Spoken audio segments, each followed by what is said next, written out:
What's up, guys? So in this tutorial, what we're going to look into is building a login system for your mobile application. And building a login system to me is really important. It's the front end of how a user inputs their data. And once you have that, then you can use the data to pull in preferences for that user or data that they have created themselves on your app. And the login system is like I said, the front end of that. So building a robust login system is important for most applications where you're going to use user data to further improve your app. So here's an example of what we're going to be working on. And as you can see, it's just a simple create an account or login kind of application. And when you go ahead and click on this, it should pull up a dialog fragment, and you'll be able to type in your first name, and then the user will be able to type in the credentials and sign up. And once they hit sign up, it should display a progress bar until the request is finished. So for right now, what we're going to work on is designing this piece. So if you're already familiar with how to design a mobile application for Android, go ahead and skip this tutorial. I already got this, no sweat. So if not though, if you're not familiar with it, I'm going to go ahead and show you how to design this exactly the way it is. And that should take about a couple tutorials to do. And then after that, what we're going to do is we'll dive into the back end of the application as far as bringing up the dialogue and getting user input and all that using Xamarin.Android. And that's where it gets a little different using C# rather than Java. So, and that'll be in the next couple tutorials. But for the first two, we're going to design this application using AXML. All right, so let's get started. Go ahead and close that. Close it. And go ahead and open up Visual Studio or Xamarin Studio and open up a brand new project. Android, start a blank app, and we will call this login system. Now the first thing that we're going to want to do is we're going to want to change around this main XML form. So you can get that to resources, layout, and open up that form. And as usual, it's just a blank form. So go ahead and erase the button. And we're going to start writing the XML code to design this. So just an opinion of mine is if you're learning something, it's always easier to type it out rather than avoid copying and pasting it, which is a lot times easier to do. But when you're first learning something, then writing it out and really burning it into your brain is the way I learn best and most quickly. So so try to avoid copy and pasting anything. Obviously when you're watching, you're gonna have to type this out, but if you find stuff on like Stack Overflow or anything like that and you're just learning it, my opinion and what I've always tried to do is just type it out. Unless you already know it and you're comfortable with it, that's my way of learning quickly. So that being said, let's go ahead and begin writing it. Okay, so we're going to keep the linear layout, and the first thing we're going to want to do is change the background. Okay, so in the background's going to be, we're going to use a built-in background. The way you do that is at Android color and background underscore light. That's what it's called. And you can see that it changes our whole background color.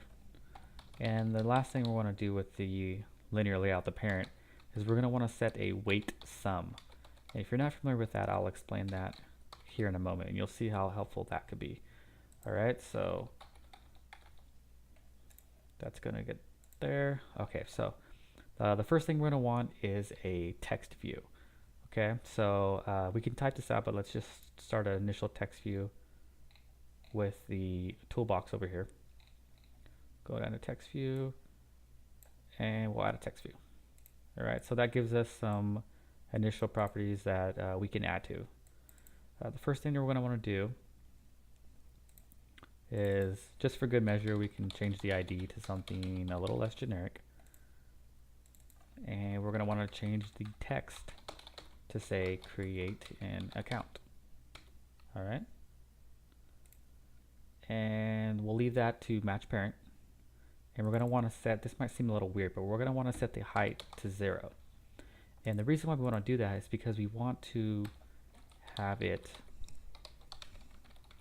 the text view, to take up a certain percentage, the way I look at it, of its parent, which is in this case the linear layout that is the entire screen. And we want it to take up 20. So that's like saying the weight sum is 100, okay? And we want the text view to take up 20% of that, and that'll always remain. So that's a good way of handling different screen sizes for Android. It will always be 20% of the screen size, depending on what the device is. So let's go ahead and take a look at how that looks. All right, so we see that it's right here. Okay. Now the text color is blended in, so that's why we can't see it right now. Okay, so what we can do there is set the text color, and we're going to set it to an hex value of 368 DEB. That should give us a blue. Okay, there it is right there. And then you can also go into properties if you don't feel like typing this out, and then it gives you a lot of different stuff that you can manipulate. And one of them is gravity. So now that this text view is filling the width and it has a height, then the way we can center it is you go to the gravity property and set that to center, and that will center both vertically and horizontally. And there you have it. Okay. And then it added that for us right here. Now we can do a few other things like setting the text style. We're going to want to set it to bold. So just a few things to touch it up. We're also going to want to probably set a text style, which I think it hasn't done yet. Or I'm sorry, not a text style. I just did that. A text size, which you can play around with this, set it to whatever your liking is. Something like that will work, maybe a little smaller. All right, and we'll come back to that if we need to add anything else to it. But the next thing we need to do is we want to add a button. All right, so let's go over here, find our button. And once that blue line comes up, it knows, okay, to put it beneath the other component, which is our text view. So right now our width is set to match parent, which is, we'll keep it that way. Now we want to set our height to 0 because our height is going to depend on the weight that we give it, which we can do here. So layout, weight. And once again, this is saying that we want it to take up a certain percentage of 100. So, you know, 100 is always easiest to use because it's easy to do the math. 15% of the entire screen. So let's go look at that. Okay, so that enlarged it a little bit. All right, so now we have our button. And let's give it an ID. We're going to have a button sign in. It's going to be this one. All right. And the next thing we want to do is we want to add a little bit of margin to each side so that we can get the equal amount of margin to get it to be still centered, but to give it a little bit of a spacing. So let's just do that here since we're right here. We'll scroll over to margin left and add a value of 20 to each left and right. Okay. So now that's given us some cushion here. And the next thing we want to do is we would like to set the text size of the text inside of the button to something a little bigger. And a little smaller. All right. And then of course we want to actually change the text inside the button to let the user know what the heck the button is. And that should change. Okay. So now we have that button. The next thing we want to do is we want to add another button. So if the user doesn't have a login right now, they can choose to sign up via their username and password and set up all the credentials and everything. And if you want, go ahead and copy and paste it. But if you do want to get used to it, just go ahead and rewrite it out. But I'm going to go ahead and copy and paste it for time's sake. And just change the following stuff. So sign up with email. Change the text. And we can finally change the ID. Sign up, we'll call it. Alright, so now we have our buttons. Okay. Now in between these buttons is going to be just a simple text view that's going to say or. And let's go ahead and use the property to do that. Let's see if we can squeeze it in there. Alright. Cool. Alright, so it's going to say, you know, sign in or sign up with email. So sign in or, and just for good measure, we'll name that something that we can remember it by easily. And of course, we're going to want to set again the height to 0 because we're going to give it a weight. And that weight should be about, let's give it 15% as well. All right. Let's see how that looks now. All right. And we can't see it because our text is too light, so we'll change the color to black. Okay, so there it is. And we're going to want to come over here, since we're right here, and we're going to want to change the gravity of the text view like we did over here in the create an account text view. I want to change that to center as well. Alright, so that now is centered. And for now, that is all we need to do. Now the next part is adding the progress bar. And we're going to want to add the progress bar down here. Okay?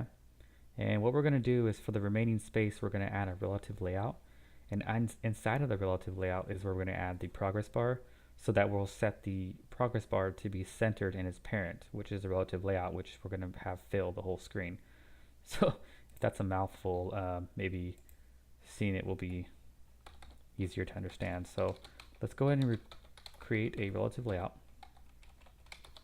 And we'll set its width to fill the screen. And we'll set its height to 0 and give it a weight.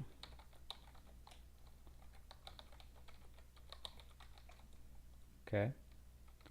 And we'll give this the remaining percentage, which right now, if I did my math correctly, is 35. All right. So now inside of this relative layout, come into here. Okay, so this is the relative layout, taking up the remaining space just like we wanted. And we will come into the toolbox and add a progress bar. So here's our progress bar. And since it's in a relative layout, we can use the property layout, center, and parent. And this will center it both vertically and horizontally. All right, so there it is right there. Let's come back into the source and we'll add a few more things. One property to add is set its indeterminate property to true. And we're going to want to also set its okay, it's wrap content. That's good. Okay, so that's fine. That should be it now. We're gonna style this, all of these components in the next tutorial. But as you can see right now, we have the layout. Now everything's laid out properly. It looks good. It's ready to go, and we're gonna send it. We're gonna have it styled to where we can manipulate the gradients and the shape. And when you click on it, it'll highlight a certain color, or change gradient to give it like the user some interaction. But let's go ahead and run this and see how it looks right now. Oh, okay, so Xamarin added that button, of course, so let's just go ahead and delete that code because we deleted that button and it no longer knows what the heck we're talking about. Delete all this code. So if you're like me and forgot to delete that, just take out that code and it should run properly. We'll go ahead and wait for it to build on the emulator. And sometimes the designer shows you something different than what it is when you actually write it, of course.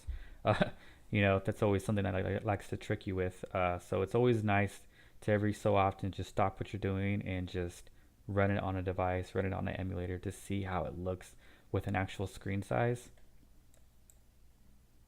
Ah, jeez. Every time I start a new project, it always gives me this, error. You got to go into properties. If you've watched my other tutorials, you've probably seen by now that I always forget to do that. I wish it just did that by default. Alright, so now it should run, I promise. Alright. Cool. Okay, so everything looks like it's still laid out properly. Everything looks the way it should. The progress bar is showing right now. So we'll want to set that to invisible initially and set it to visible only when we need it to, when the application is doing some kind of long activity like doing a web request is usually the common thing to do when you're to show a progress bar when it's doing that. So everything looks good. In the next tutorial, we'll go ahead and start designing this and start really making it custom and changing the gradients, like I said, and the interaction when you click on it. Right now, it looks like when you click on it, it's probably the default or something. It looks really just turns white, so we're not going to want that. So we will do that in the next tutorial. Hope you enjoyed it, and thanks for watching.